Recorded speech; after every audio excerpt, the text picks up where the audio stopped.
Um, my name is Patty Viverito, and I serve as Commissioner of the Missouri Valley Football Conference. I actually wear some other hats, but that's for purposes of today's call. That's the main reason we're talking. I got interested in college sports after I graduated from college. My background is somewhat unusual in that I didn't participate as a student athlete, nor did I ever coach a sport. But I was a pre-Title IX baby, and those opportunities just weren't available to girls as I was growing up. But I got interested in sports when I graduated from college and decided to go back to graduate school and market women's sports. Several years into my career, I had the opportunity to be named commissioner of what was then the Gateway Football Conference. Well, the league was the Missouri Valley Football Conference was formed back in 1985. Excuse me. It was right on the tails of when the NCAA subdivided Division I football into 1A and 1AA. And at that time, Missouri Valley Conference was sponsoring football, but their schools had varied commitments to football. We had some 1A teams, some 5 teams that ended up being in 1AA. We had a University Drake that actually dropped football and went non-scholarship, and then you had several schools that had no football. It became pretty apparent in Missouri Valley back in the mid-'80s that football was not going to be cohesive under that umbrella. Coincidentally, all the schools that were playing at the 1AA level also happened to be members of a league that I was commissioner of at the time, and that was the Gateway Collegiate Athletic Conference, which was then a women's conference. Our presidents got together along with our administrators and said, we've got a league that works. Let's just create a football division and let Patty run that as well. And so, again, it was back in 1985 that we operated a separate division. In 1992, that Gateway Conference, the Women's League, merged with the Missouri Valley Conference, and so we continue to operate the Gateway Football Conference independently, but as part of the administrative structure of the Missouri Valley. And then just a few years ago, we actually rebranded the Gateway Football Conference to the Missouri Valley Football Conference. Well, when you talk about Missouri Valley football, I think the first thing we have to acknowledge as its strength is its stability. We have a group of schools that has always been committed to excelling at this level. And that goes back to a mission statement and a strategic plan that our presidents were involved in many years ago. And they committed on paper as part of our mission statement and our vision statements that we weren't going to talk about a cost saving enterprise of football in Division I, nor were we going to succumb to what we consider to be a rather false allure of moving to FBS. That we were going to concentrate on being the best nationally competitive league at this level, no matter how the NCAA defined it in terms of scholarships or names or brands.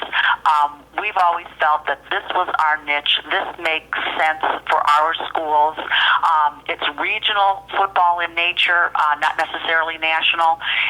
We embrace that. We celebrate that, and we think we're the best level of the best teams at this level in the Midwest. And again, we revel in that. And we back that up. Our teams have backed that up with performance on the field with national champions. Both Youngstown State and Western Kentucky have won national championships for us. But also by the number of teams that we have in the postseason year in and year out. And last year was no exception. We had not just our Northern Iowa automatic qualifier who won our league the regular season, but also we got 2 at-large teams in Western Illinois and North Dakota State. Both of them won games, and in fact, North Dakota State, who without a bracket expansion probably would not have seen the postseason playoffs, they not only won a couple of games, but they took the eventual national championship into overtime back in Cheney, Washington. A again, a part of our mission statement recognizes the importance of our football programs to our local communities and fan bases. And one of the wonderful benefits of a stable conference is the rivalries that get built over time. And we have some great rivalries in the league, many of them that go back decades and decades. But we also have new rivalries that have developed since our expansion of the league into the Dakotas. With North Dakota State and South Dakota State coming on board, we've been able to create some new rivalries. And our fans also know that we have expanded yet again, and in 2012, South Dakota will become a member, the 10th member of our league. And I can tell you that there's the rivalry between South Dakota and South Dakota State is amazing. I had really no idea until I went to Media Day to announce South Dakota as our 10th member, the level of passion that state has for their in-state rivalry between those two schools. And I'm really looking forward to attending that first game under the Missouri Valley Football Conference umbrella. Well, I think one of the things that we can look forward to in this coming season with more excitement than we have in the past is the amount of visibility that we're going to get through the electronic media. We just have signed an agreement with ESPN3, which is their internet platform, and we're going to be able, for the first time, to put games on a broadcast platform that is national in scope, not regional in scope. And we've typically had a 5-game broadcast package, and it looks that we are now going to be able to do, in combination with ESPN and some video streaming and over-the-air games, we are going to be able to just double that number this year. So I'm just very excited that it won't just be the local fans that will be able to see our games, but a national audience that for the first time is really going to have access to our games.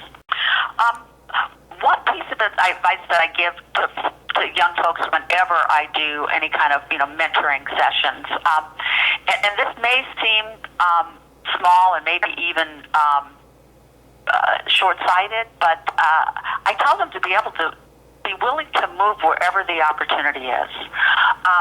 I can't tell you the number of times that young people come into my office and tell me that they want to get a job in college sports or in pro sports, but they're sitting in my office in St. Louis and they say they really want to do it in St. Louis.